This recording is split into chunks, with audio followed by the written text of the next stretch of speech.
শ্রীভূমিতে বন্যা পরিস্থিতি পর্যালোচনা হিমন্ত বিশ্ব শর্মার। শীঘ্রই বাঁধের নির্মাণ কাজ শুরু হবে। শুক্রবার শ্রীভূমিতে সাংবাদিক সম্মেলনে একথা জানান মুখ্যমন্ত্রী ডক্টর হিমন্ত বিশ্ব শর্মা। এই দিন শ্রীভূমির সদরে পৌঁছে মুখ্যমন্ত্রী রবীন্দ্র সদন বালিকা মহাবিদ্যালয় ও সরকারি উচ্চতর মাধ্যমিক বিদ্যালয়ের ত্রাণ শিবিরে আশ্রয় নেওয়া মানুষদের সাথে কথা বলেন।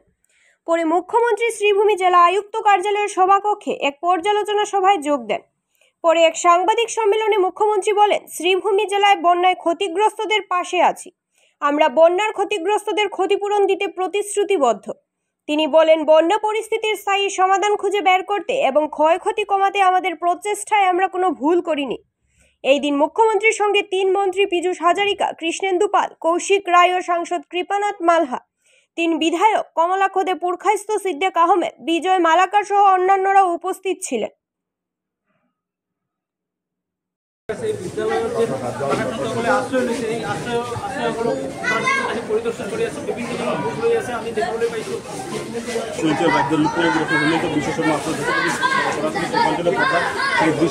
বিভিন্ন অন্যান্য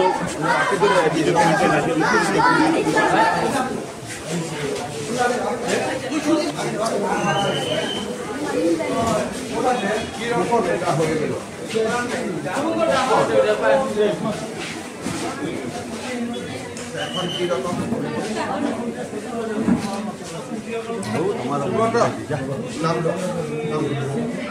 যদি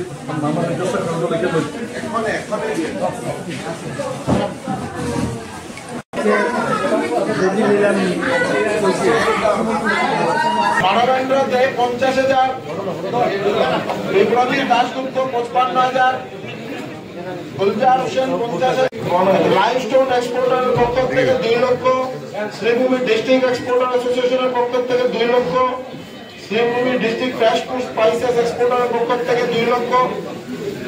সবাই একসঙ্গে যাদের নাম করে লিখতে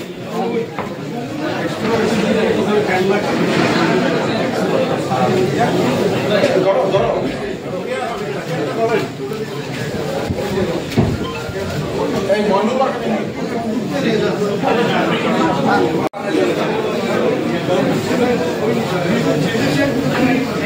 মা দুর্गा इंडस्ट्री।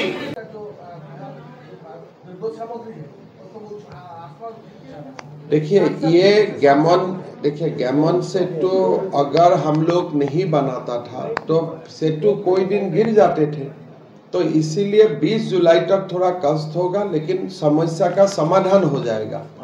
নহলে बारे बारे যদি কেতিয়াবা গেমন ক্ষেত্রটো ভাঙি গল হেতেন তেতিয়া কি হবে। সেইকাৰণে 20 जुलाई तक थोड़ा सा कष्ट होगा, लेकिन इससे एक परमानेंट सॉल्यूशन हो जाएगा। हाँ, ये देखिए अपना अपना दिमाग का बात है। ओवरलोड तो मैं लेके नहीं जाता हूँ ना, बराक वैली का लोग ही ओवरलोड लेके आते हैं। आप लोगों का बारे में एक आलमसाना बोल के गया है तो मैं क्या कर सकता हूँ बोलिए। यहाँ में जो सामान आते हैं, मेरा तो कोई ट्रक नहीं है ना, जो लाते हैं तो आप लोगों का लोग ही लाते हैं। ये देखिए बराक वैली में रहना सही है, ये मेरा मन है, लेकिन दिल्ली से ही सब ठीक होगा। हम तो सारे नाम भेज दिया हूँ। 12 नेम का एप्लीकेशन था, 12-13 जो भी नाम था सारे नाम हम दिल्ली को दे दिया हूँ।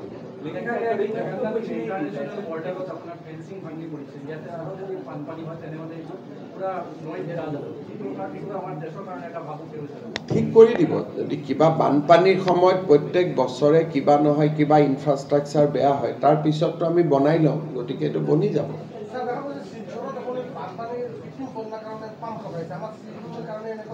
যদি পাম্প লগালে ভাল কৰি হৈ যাব। 2 পাম্প ইজ অপাৰেটিং অলৰেডি। যদি আপোনালোকে আৰু সাজেশন দিয়ে কবাত লগাব লাগে তো কোনো অসুবিধা নাই, আমি কৰিম।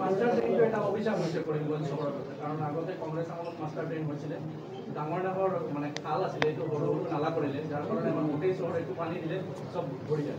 আৰু এইবাৰ 60 লাখ খৰচ হৈছে এই ড্ৰেনেজ পৰিষ্কাৰৰ নামত, কিন্তু আচলতে একো হোৱা নাই। এইবিলাক চব এবাৰ কি মাষ্টাৰ ড্ৰেন আছিল কি নাছিল মইতো নাজানো, কিন্তু আফটাৰ ফ্লাড মই গুৱাহাটীৰ পৰা টাউন এণ্ড কাণ্ট্ৰি প্লেনিঙৰ টিম এটাক পঠাই দিম, তেওঁলোকে এবাৰ চেক কৰি ল'ব।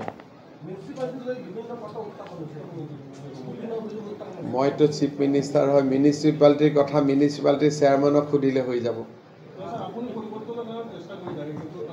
এতিয়া চাওক, মই যদি কিবা এটা কওঁ তেতিয়াহ'লে কালি আকৌ এজনে ক'ব এইটো অমুকৰ কাৰণে সুধিছিলে, তমুকৰ কাৰণে। গতিকে এইবিলাক কথাত মই মাতি লাভ নাই। কিবা যদি মোক ৰিটাৰ্ণ কমপ্লেইন দিয়ে মই ইনকুৱাৰী কৰাই দিম।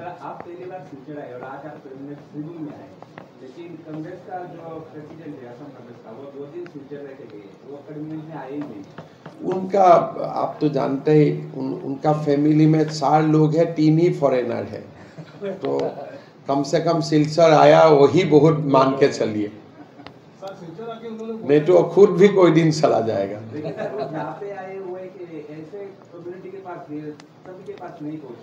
आप देखिए 2 बात है, उनका फैमिली 4 का है, 3 फॉरेनर है, तो इसीलिए कहाँ जाएगा क्या नहीं जाएगा वो तो हम लोग का जैसा दिमाग में तो होगा नहीं, वो तो फॉरेनर दिमाग लगेगा।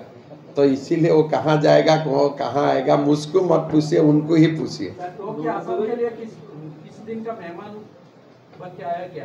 नहीं वो बात नहीं है। जैसे हम लोग 4 लोग एक साथ खाना खाता हूँ, 3 ब्रिटिश का खाना खाएगा, 1 असम का खाना खाएगा, वो कैसा डाइनिंग टेबल होगा अभी सोच लीजिए। ये सब देखो, किसी का भंडा फोड़ना मेरा काम नहीं है, मेरा काम असम को आगे करना। मैं कम समय में ही कितना असम को आगे कर दिया हूँ। अभी तक कितना पूछपेट हुआ है बांग्लादेश या असम से? संख्या में नहीं बताना चाहता हूँ, लेकिन जबरदस्त पूछबैक चल रहा है और चलेगा। এটা মই কথা কৈ আছো যে শিলচৰ যদি ছিংগাপুৰ কৰিব পাৰি, তৰুণ গগৈ 15 বছৰটো হৈয়ে যাব লাগিছিল। তো মইতো 5 বছৰ CM, তৰুণ গগৈটো 15 বছৰ। তেওঁ ইনডাইৰেক্টলি নিজৰ দেউতাকক গালি পাৰি গ'লতো মই কি কৰিম? যদি পুতেকে বাপেকক গালি পাৰে তেতিয়া মই কি ক'ব পাৰোঁ কওক? ইয়াত এতিয়া গোটেই মানুহখিনিক লগ পাৰি আহিলোঁ, আৰু বানপানীৰ সময় 2-3 বাৰ, আৰু জুলাইলৈকেতো অসুবিধা থাকিবই। গতিকে জুলাইৰ পিছত ৰাস্তা ঘাট যি বেয়া হয় পূজাৰ আগত মই আকৌ ঠিক ঠাক কৰি দিম। একবাৰ আহিম, পূজাৰ আগে আগে মই একবাৰ আহি যাম, যি য'ত ৰাস্তা ঘাট বেয়া হয় মই গোটেইখিনি ঠিক কৰি দিম। দেখা যাক পূজাৰটো 4 দিন ক'ৰবাত আহিম, এবাৰ কি কি লিষ্টত পৰে।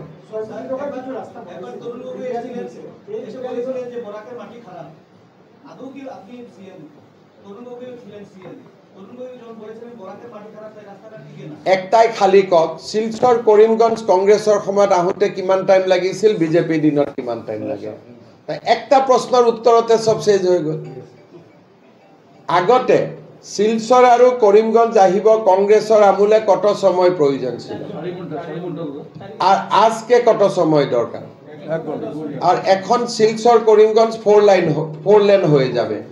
মাত্র 2-3টা বছর অপেক্ষা করুন, पूरा শিলচরের রাস্তা पूरा नक्शाई बदल जाएगा। बराक वैली का पूरा देखो, बराक वैलिर মানুষগুলাও ভাল, মাটিটাও ভাল।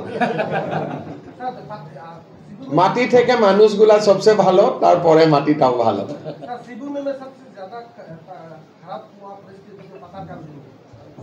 देखो, श्रीभूमि में पत्थरकांडी में खराब हुए थे, लेकिन अभी रिलीफ कैंप बंद हो गया है, इसीलिए मैं नहीं गया हूँ। लेकिन बाद में जो लॉन्गक्लाई नदी, सिंगरी, सिंगला, ये सारा काम के लिए का आएगा, और जहाँ भी एम्बैंकमेंट बनाना है हम बना देंगे।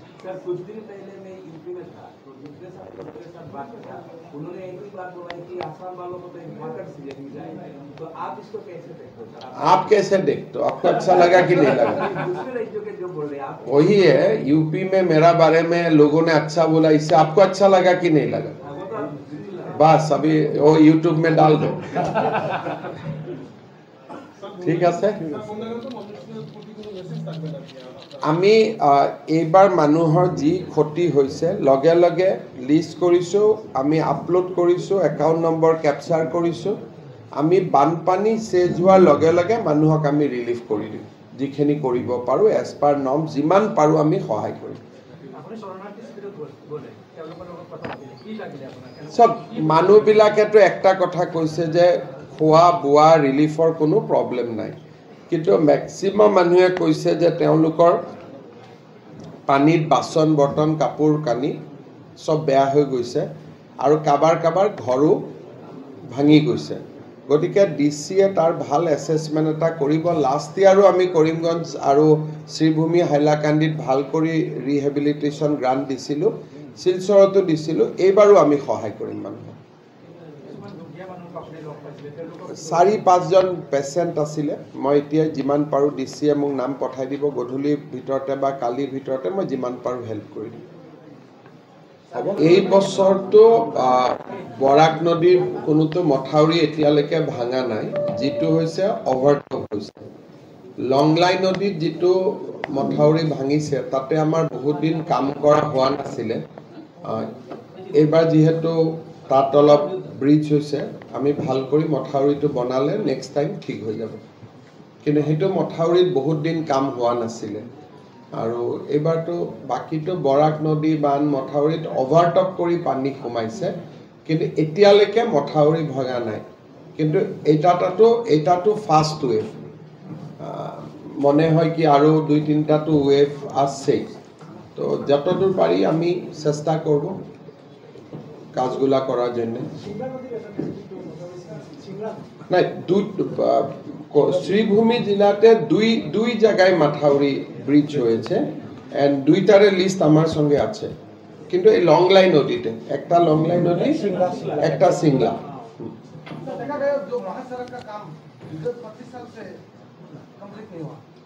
महासड़क का काम तो अभी लास्ट पोजीशन में है। 5 किलोमीटर का ही झमेला चल रहा है, बाकी तो मोटा मोटी फरवरी मार्च तक सब हो जाएगा। खाली 5 किलोमीटर बार बार पहाड़ गिर रहा है, तो ये 5 किलोमीटर के लिए अभी ये लोग ठीक किया है कि एक फ्लाईओवर एलिवेटेड कॉरिडोर बनाना पड़ेगा, तो उसका सरसा अभी चल रहा है। लेकिन वो 5 किलोमीटर छोड़ दिया जाए तब तो बाकी महासड़क मार्च अप्रैल खत्म हो जाएगा। मैं आगते कैसो जे लंगलाई नदीत आमी बहुत दिन काम करा नाई, एबार 2टा साइडर माथाउरिটো आमी स्ट्रंग কৰি দিম।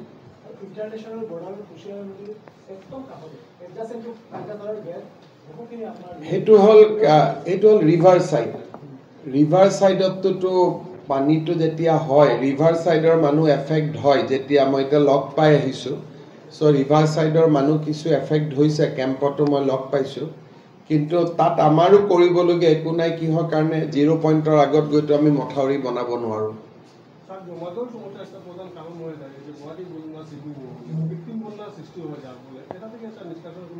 देखिए, कृत्रिम बनना ऐसा एक चीज है, जैसे आज यहाँ में खाली जमीन है, जल वहां तक जाते थे, 2 दिन का बाद वहां एक बिल्डिंग हो गया, तो जल कहाँ जाएगा? तो इसीलिए एक तो जैसे जैसे डेवलपमेंट बढ़ेगा, ये थोड़ा आर्टिफिशियल फ्लड का समस्या आते ही रहेगा। ये डेवलपमेंट का साथ ही एक साथ ही आते हैं। फिर ड्रेनेज का प्रोग्राम बनाना पड़ेगा, फिर ड्रेनेज भी कहाँ तक लेके जाएगा पानी, वो भी एक इशू है। गुवाहाटी में भी हम लोग बहुत समस्या में, ये इसी का कारण होता है। अभी डिब्रूगढ़ में भी होना शुरू हो गया, सिलचर में भी होते हैं। ये थोड़ा सा डेवलपमेंट का साथ आर्टिफिशियल फ्लड का प्रॉब्लम भी हो जाता है। तो जैसे जैसे होता है दूसरा ड्रेनेज करके इसका समाधान करना पड़ेगा।